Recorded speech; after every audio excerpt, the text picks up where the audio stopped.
भी नहीं रहता, फिर उसको कोई, क्योंकि इष्टनिष्ट नहीं है तो प्रयोजन भी कुछ नहीं है।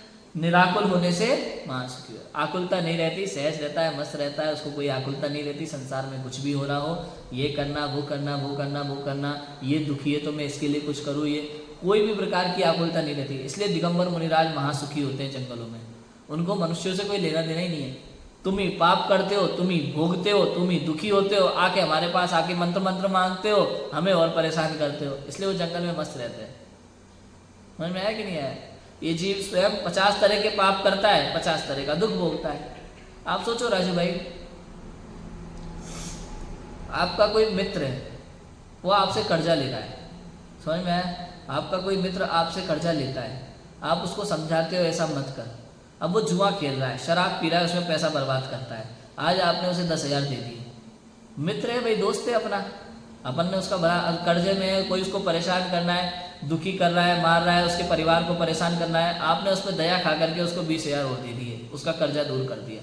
अब वो फिर से वही काम कर रहा है, फिर से वही काम कर रहा है, उसका परिवार फिर मुसीबत में। आप सोचते हैं मेरा दोस्त ही है, मेरे पास है तो मैं इसका कर्जा एक बार और मिटा देता हूँ। आपने 2 बार कर दिया, 3 बार कर दिया, कितना करोगे? समझ में आया? वो तो सुधरता नहीं है, उसको बार बार समझा भी रहे भाई ऐसा मत कर वरना तुझे तो तकलीफ होगी। अब उसकी तकलीफ आप कर्जा मिटा करके दूर कर भी दोगे तो उससे क्या दुख दूर हो रहा है? उसका नहीं हो रहा ना। ऐसे ही ये संसारी जीव अनेक प्रकार के पापों में लगाए दिन रात।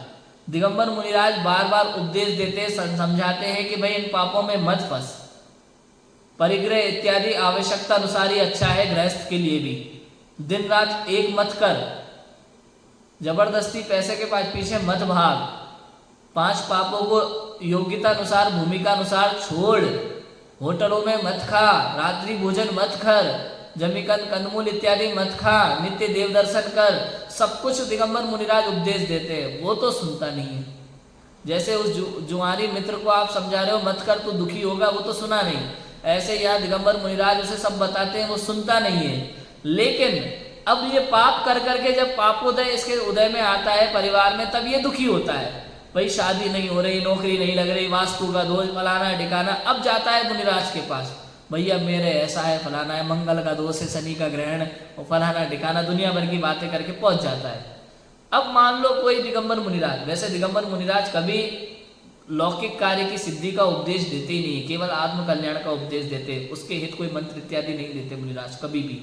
लेकिन चलो मानो अपन कोई साधु ले लेते हैं, यहाँ पे दिगंबर मुनिराज के अलावा कोई दूसरे साधु ले लेते हैं, ठीक है, वो लोग जो लौकिक कार्य की सिद्धि वाले मंत्र इत्यादि देते हैं। अब उन्होंने कोई मंत्र दे भी दिया, फिर दोबारा आएगा, एक बार मंत्र सिद्धि हुई, पाप करना तो छोड़े नहीं, दोबारा आएगा, फिर मंत्र लिया, फिर पाप करना नहीं छोड़े, फिर दोबारा आएगा। वो साधु भी परेशान रहता, भाई हाथ जोड़ रहा हूँ तेरे समझ में है कि नहीं है?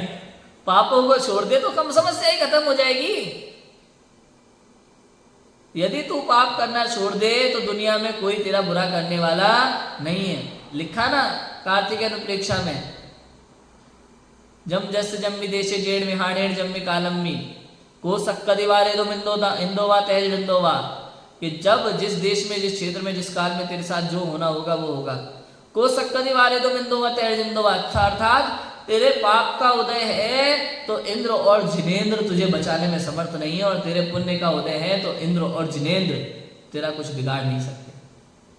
समझ में आया कि नहीं आया?